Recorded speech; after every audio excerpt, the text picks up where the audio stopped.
Florencia Brugesser, jefa del servicio de infectología, ¿está bien? Y epidemiología. Y epidemiología. Es un título, un cargo largo. Sí, con el nombre del doctor Jorge Gentile. Sí, señor. Claro. El cargo que ocupara el doctor Gentile durante mucho tiempo. Exacto. Debe ser interesante tenerlo cerca todavía. Igual al doctor, ¿no? Sí, Jorge, todos los días casi. Qué grande. Bueno, el tema que nos ha convocado en el día de hoy tiene que ver justamente con hantavirus, una enfermedad de la cual se está hablando a nivel internacional con el tema del crucero, pero que también la tenemos presente en la provincia de Buenos Aires. Sí, exactamente. Bueno, el hantavirus es una enfermedad mundial, sí, digamos, no está solamente en lo que es la región de las Américas, sino que los virus de la familia Hantan, digamos, están en todo el mundo. Hay un virus que se llama del viejo mundo, que ahí produce lo que se llama una enfermedad hemorrágica con síndrome renal, que es en Asia, Europa, y el que nosotros tenemos acá en la región de las Américas se llama el virus del nuevo mundo, y ahí lo que produce es el síndrome cardiopulmonar por hantavirus, que es del que estamos hablando. Y dentro de los países de la región, Argentina es una de los que tiene, Argentina junto con Chile son los dos países que tienen más casos, ¿no? Después también Estados Unidos tiene muchos más casos, pero lo que es en el cono sur es Argentina y Chile.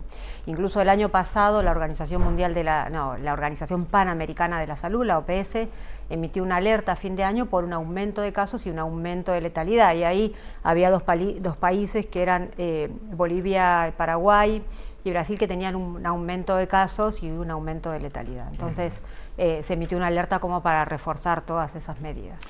¿Te sorprendió esto que pasó en el barco o no? Sí, porque no, es una enfermedad que uno no espera tener brotes en estas circunstancias, porque la forma de transmisión, digamos, la forma interhumana es muy poco frecuente, ¿sí? Está solamente confirmada, se ha evidenciado este tipo de transmisión solamente con el virus hantavirus Andes, la variedad Andes, que es la que está en el sur de nuestro país y en el sur de Chile. O sea que los dos países que han tenido brotes de transmisión interhumana ha sido Argentina y Chile. Argentina en el año 98 y ahora en el 2019, con el brote de Puyén. Correcto. Sí, esos son, digamos, los lugares. Si no, habitualmente la forma de transmisión es, ustedes saben, ya por el contacto, digamos, con ambientes contaminados, o sea, la inhalación de aerosoles que están contaminados con partículas virales, que las contaminan la orina, las heces y la saliva de roedores que son los que se llaman el ratón colilargo, ¿sí? Que en realidad es una lauchita porque es 8 centímetros, que la característica que tiene la colita muy larga. Ellos adquieren la enfermedad, no desarrollan, digamos, sintomatología, pero por mucho tiempo eliminan el virus. Son los vectores, digamos. Exactamente, es una zoonosis, ¿no? Como muchas de las que tenemos acá, ¿no? Claro. Leptospirosis, hidatidosis, brucelosis, son todas zoonosis. Bien. ¿Rodolfo? No, bueno, evidentemente este virus lo tenemos por aquí. ¿Cómo son hoy en día o en el último tiempo los registros aquí en nuestra zona, por ejemplo? Nosotros, la provincia de Buenos Aires, el hantavirus tiene varias regiones en el país. Una que es en el NOA, que es Salta y Jujuy. Después tiene una zona en el centro, que es Santa Fe, Buenos Aires y Entre Ríos. Y después una zona en el NEA, que es Misiones, Chaco. Y después la zona del sur, ¿no? Que es toda la precordillera, Neuquén, Río Negro y Chubut. Y Santa Cruz. Y nosotros, la provincia de Buenos Aires, somos la segunda región, estamos toda esa región que tiene más casos. ¿Sí? El año pasado, en realidad creo que lo que vamos hasta ahora tenemos 42 casos en la región, pero el año pasado fueron alrededor de 60, y nosotros, Tandil, ¿sí? Tenemos, hubo un año que no se identificaron casos, que fue el año 2019, pero después todos los años tenemos entre 1, 2 o 3 casos. En realidad habitualmente 2 son los que identificamos, pero hemos tenido algún año que hemos tenido 3 casos, ¿sí? El año pasado tuvimos 2 casos, ¿sí? Con un fallecido, y este año ya hemos tenido un caso también fallecido. Justamente eso le iba a preguntar, Sí. el grado de mortalidad es realmente mucho. Sí, la letalidad, que es letalidad. la cantidad de casos de los Fallecidos. casos que tenemos, cuántos fallecen. Nosotros teníamos 14 casos identificados hasta el último registro que habíamos hecho desde 2015 hasta la fecha, 14 casos en total, y de ellos habían fallecido 8, si mal no recuerdo. Una letalidad que nos daba alrededor del 30%, ¿no? Sí, sí. Pero es más o menos los valores, ¿no? Habitualmente depende del lugar que nosotros veamos, está alrededor de, digamos, la letalidad más alta ha sido alrededor del 50%, y en lugares que por ahí la atención no es adecuada, ha sido incluso un poco más. Qué bárbaro. Digamos, históricamente Argentina está alrededor de un 15-20% más o menos la letalidad, pero en el alerta del año pasado de la OPS fue alrededor de un 30%. Y los pacientes, en líneas generales, estos que se han dado aquí en la zona de Tandil, en la ciudad de Tandil, ¿de dónde provienen? Digamos, ¿del casco urbano, de zonas suburbanas, del campo? Tenemos de todos lados. La característica es que fueron el 100% hombres, Ajá. ¿sí? Que obviamente están expuestos muchas veces por su actividad laboral, ¿no? Porque esto, ustedes saben que en realidad uno adquiere la enfermedad cuando entra en contacto en el ambiente del roedor, ¿sí? Claro. O entra en un lugar donde puede estar infestado por roedores. Entonces, la mayoría de los pacientes que tuvimos, algunos fueron de la zona, otros de la zona rural, Gardey, hemos tenido, pero a veces viven en el casco urbano y tienen actividades Correcto, por ahí van al campo, laborales en el campo. Pero todos la característica que tenían es que tenían actividades laborales. Hemos tenido camioneros, hemos tenido choferes de transporte escolar rural, hemos tenido que trabajaban a nivel, digamos, de agricultura, repartidores, incluso hemos tenido personas que tenían actividades de lavaderos, y después también tiene que ver con las actividades recreativas, ¿no? Claro. O, digamos, por ahí va a ir a acampar, ir a pescar. Y a veces también las actividades que por ahí la gente que vive un poquito más alejada de la ciudad o en las zonas rurales, cuando hace actividades del desmalezamiento, cortar el pasto, en lugares donde puede haber infestación de estos roedores. El ratón colilargo. Exactamente. A ver, consejos que vos puedas dar, porque acá, bueno, salvo aquellas personas que nunca tocan el pasto o algo relacionado con lugares, obviamente que la gente del campo está más expuesta, pero bueno, nadie está ajeno a tocar algo sin querer que estuvo expuesto a la orina del ratoncito. Sí, sí, obviamente hay medidas preventivas. Este es un virus que es muy lábil, ¿Qué es muy lábil, perdón? que se elimina rápidamente en el ambiente, ¿sí? Dura poco tiempo. Entonces tiene con determinadas características es donde está. Entonces en lugares oscuros, con poca ventilación, el virus puede persistir, digamos, después de que lo elimina el roedor, hasta varias semanas. Pero si, por ejemplo, el lugar es ventilado o tiene corrientes, digamos, entre 1 o 2 horas se elimina. Por eso es que esta es la recomendación. Si yo voy a ir a limpiar un galpón o voy a entrar en un lugar que sé que hay mucho polvo, que hace mucho tiempo que está cerrado, la recomendación es primero abrir todas las ventanas para que entre la luz y el aire. Después, más o menos de media hora, rociar con una mezcla con lavandina. Ajá. Y después recién ingresar, y cuando uno ingresa con una protección de barbijo, guantes, y eventualmente también se puede utilizar protección ocular, sería lo recomendable, ¿sí? O sea, al estar húmedo tampoco uno no levanta ese polvo que puede inhalar. Era muy utilizado en algún momento en los galpones del campo la caroína, por ejemplo. Sí, ¿Sirve, no sirve? En realidad, y lo más importante es la ventilación, el sol y el aire, y humedecer en tal caso. Sí, si es un desinfectante, entiendo que puede servir. Sí, la recomendación es lavandina porque es uno lo que tiene habitualmente más a mano y sabemos que sirve. Después, obviamente, en las casas, más que nada la gente que vive en la zona rural, es importante alrededor de 30 metros alrededor no tener pasto largo. Si uno acumula leña, es hacerlo lejos de la casa, y habitualmente la recomendación es también no al suelo, sino elevada. Tener, si hay algún hueco en la casa por el cual pueden entrar los roedores, tratar de taparlo. La alimentación también de los perros tiene que estar, perros digo yo, pero cualquier animal que uno tenga alimentos debe estar cerrada, ¿sí? Lo mismo, no dejar, por ejemplo, en la cocina comida arriba de la mesa a la noche o en la mesada, cosa que pueda atraer los roedores, porque los roedores se acercan al ambiente humano porque en busca de comida. Claro. Y después, si uno va a hacer actividades recreativas, acampar en zonas lejos de los pastizales, zonas llanas, no dormir directamente sobre el piso, sino sobre, digamos, alguna lona o en carpa. Sí, esas son un poco las recomendaciones, ¿no? El virus, ¿cómo entra justamente al ser humano? Digamos, usted hablaba de barbijos y de guantes. Exactamente. La forma más frecuente de transmisión del hantavirus es a través de la inhalación, ¿sí?, de partículas del polvo contaminado con partículas virales, que las elimina, como les decía, el roedor a través de orina, materia fecal o saliva. Entonces, yo entro en un ambiente, se levanta polvo, lo inhalo, entra por conjuntivas, por la nariz, por la boca. Y después también el contacto directo, obviamente, con el roedor, que no está recomendable si uno encuentra un roedor muerto o lo encuentra vivo, no tocarlo. Si está muerto, lo que tiene que hacer es rociarlo con lavandina y eventualmente quemarlo o meterlo dentro de 2 bolsas y enterrarlo. Sí, eso es lo que uno debería hacer. Y después también por comida que puede estar contaminada con roedores, eso también hay que tenerlo en cuenta. Es poco frecuente, pero en los lugares donde hay infestaciones también hay que tenerlo en cuenta, y después eventualmente por mordidas de roedores. ¿Sí? Ajá, no, me quedé pensando cuántos cuidados y cuán difícil debe ser el poder saber, después que hay un paciente, a dónde se lo contagió, ¿no? Sí, se hace una investigación que la hacemos junto con el área de zoonosis y bromatología.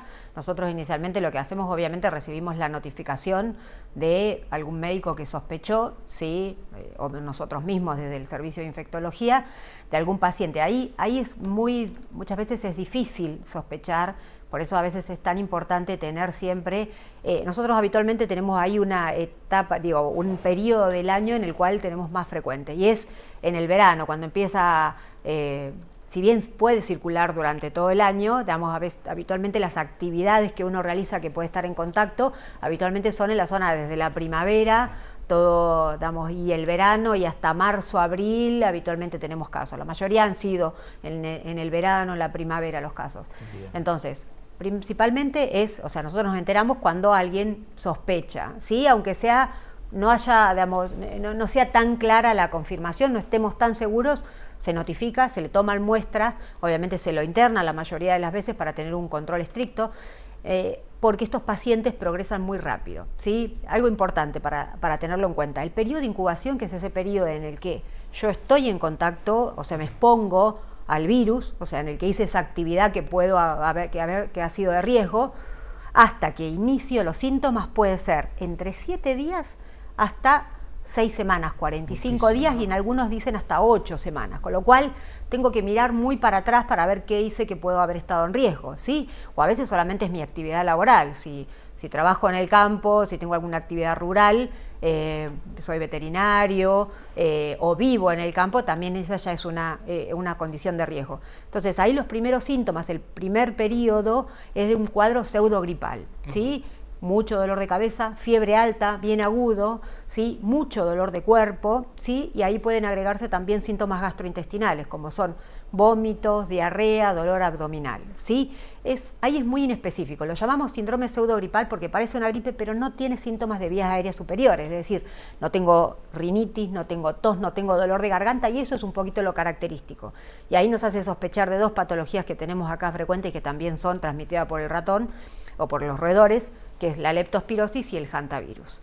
Y ahí en ese momento es importante también o que la persona diga cuáles son sus actividades de riesgo, o que el médico lo pregunte. A veces en la vorágine, si es la guardia, hay muchos pacientes, a veces por ahí uno lo revisa, no le encuentra nada, no encuentra signos de gripe, no encuentra signos de neumonía, ese cuadro, y por ahí olvida preguntar qué actividad hace. Ahí es como una alarma para el médico, y probablemente en ese momento pida un laboratorio, y ahí el laboratorio tiene algunas características que nos hacen sospechar. Tenemos un paciente que está bien, pero tiene esa sintomatología, no nos queda claro qué tiene un laboratorio que por ahí tiene los glóbulos blancos altos, las plaquetas un poquito bajas, quizás alguna alteración en el hígado, en los riñones, y ese paciente lo dejamos. Le hacemos una radiografía, lo dejamos y lo controlamos. ¿Por qué? Porque este paciente... Perdón, lo dejamos internado. Exactamente. Correcto. Porque probablemente este paciente, en las próximas 4, 6 horas, 12 horas, pueda evolucionar a un síndrome cardiopulmonar, y ahí es la fase más grave. Esos pacientes tienen que estar en un lugar donde tengamos cuidados intensivos, es decir, que tenga una terapia intensiva, porque ese paciente digamos, lo que hace el hantavirus en esa etapa es que el endotelio, es decir, digamos, los vasos, ¿sí? Todas las células que forman los vasos se abren, digamos, y todo el líquido intravascular pasa al tejido. Entonces hacen edema agudo de pulmón, ¿sí? Y baja mucho la presión, ¿sí? Digamos, ahí se altera el corazón, digamos, entonces esos pacientes los tenemos que manejar una terapia intensiva y quizás también puedan necesitar el soporte de un respirador, ¿sí? Habitualmente, cuando uno hace todas esas medidas de sostén precozmente, lo controla, muchas veces no llega al respirador, o si llega al respirador, la evolución es mucho mejor.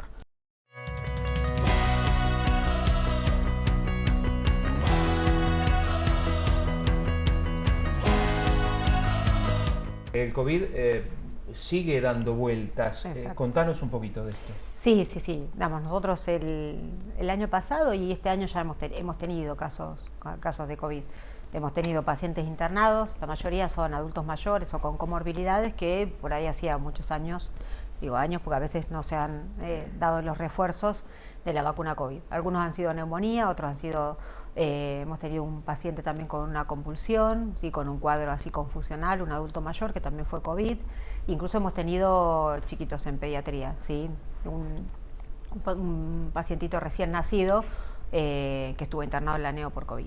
Sí. ¿El consejo de la vacunación sigue siempre vigente? Sigue siempre vigente. La recomendación incluso es hacer en los pacientes que son los grupos de riesgo una dosis incluso cada 6 meses. Ajá. Nosotros recomendamos al menos una dosis que se hagan el refuerzo quizás cuando se hace la de la gripe, que se hagan junto a la del COVID. Es importante porque sigue estando, obviamente no tenemos el impacto que tuvo en la pandemia porque la mayoría de las personas está inmunizada, ¿sí? Porque todavía igualmente se sigue vacunando a la gente y estamos teniendo cuadros más leves porque ya tenemos una inmunidad basal. Pero la recomendación, los grupos de riesgo, se ha visto que cuando pasaron más de 6 meses de la última dosis, aumenta más el riesgo de complicaciones y de mortalidad, y el año pasado creo que se han registrado 500 muertos por COVID y tenemos alrededor de 200 muertos por gripe también, ¿no? Esos números están, a veces incluso probablemente haya subdiagnósticos porque muchas veces lo que pasa con el COVID y con la gripe o incluso con la neumonía, con el neumococo, que descompensan enfermedades de base, entonces quizás fallece por un infarto, fallece por un ACV y el registro a nivel de mortalidad no es específicamente estas enfermedades infecciosas. Sí. ¿Hay hoy en día disponibilidad de vacunas de COVID? ¿Cómo hacer para vacunarse? No sé en el vacunatorio en este momento si tenía. Sí, lo que sabemos es que este año el Ministerio de Salud compró vacunas que está aprobada solamente a partir de los 12 años. Entonces la recomendación que hay también de vacunar a los niños que por lo menos tengan un esquema inicial, como la mayoría de las vacunas, para tener inmunidad desde los 6 meses, ya no tenemos vacunas disponibles nosotros en el país para vacunar a menores de 12 años. ¿Ni siquiera con comorbilidades? No hay, no se compró vacunas para menores de 12 años. No, me quedé...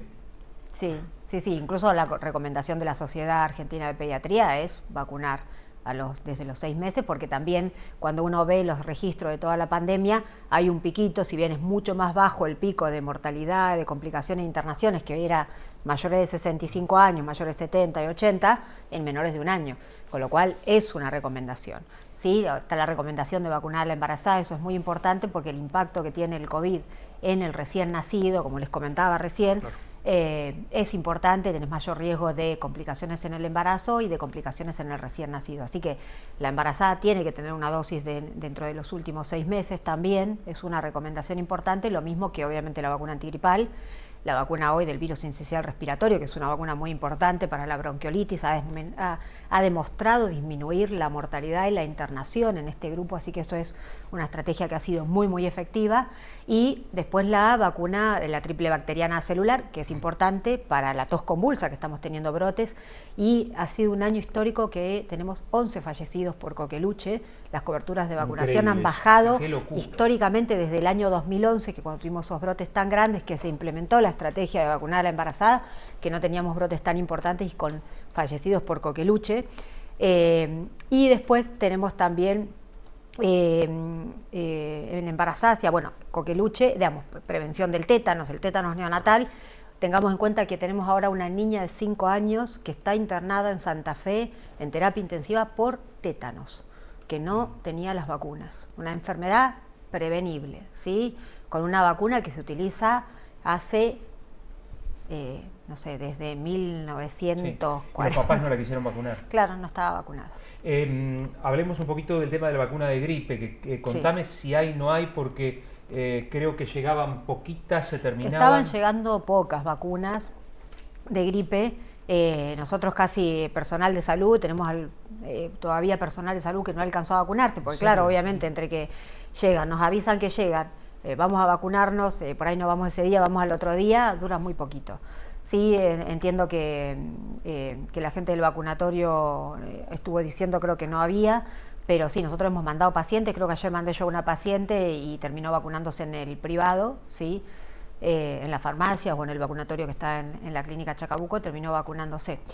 Porque la realidad es que no han llegado muy poquitas. Incluso, a ver, esto tiene que ver un poco con las estrategias. Yo que un poco conozco cómo es la adquisición y cómo se calculan las poblaciones. Estuviste trabajando exactamente, en el ministerio. Se están comprando muchas menos. Nosotros para gripe se compraron casi más de 1 millón menos de dosis de las que se compraban habitualmente. Tengamos en cuenta que ya se compraba un poco menos porque la adherencia a la vacunación, por ejemplo, del adulto mayor no era tan alta, entonces se estaba trabajando en ir mejorando de a poco la adherencia, pero comprábamos 2,5 millones de dosis para adultos mayores, cuando en realidad cuando uno si ve bien los datos, probablemente se tenían que comprar cerca de 4 o 5 millones para toda la población mayor de 65 años, y ahora se está comprando mucho menos. Entonces, claramente yo entiendo que con el alerta que hubo del H3N2, de lo que pasó en la temporada pasada, más que estamos comprando menos, es decir, la gente se va a ir a vacunar más, porque cuando hay, estas situaciones que generan riesgo, ¿no? La percepción del riesgo, que es cuando empiezan a aumentar los casos de gripe, me voy a vacunar, con esta percepción del riesgo la gente se va a vacunar más con un escenario que tenemos menos vacunas, ¿no? La última, la del estribo y cortita la mía. H3N2, ¿qué pasó? La gripe aviar, aquí en la aviar. No, la H3N2 no es la gripe aviar. No, la que estuvo en Europa. Exactamente, que tanto es el influenza estacional, que lo que hizo fue una mutación un poquito más grande, que lo que hizo fue, era mucho más transmisible, si bien no se había confirmado que fuera más grave, lo que hace es que en poco tiempo tenés muchos más casos, entonces saturar servicios de salud. ¿Cómo estamos acá en Argentina? Acá por ahora, recién está empezando a circular influenza, sí, recién está empezando a circular.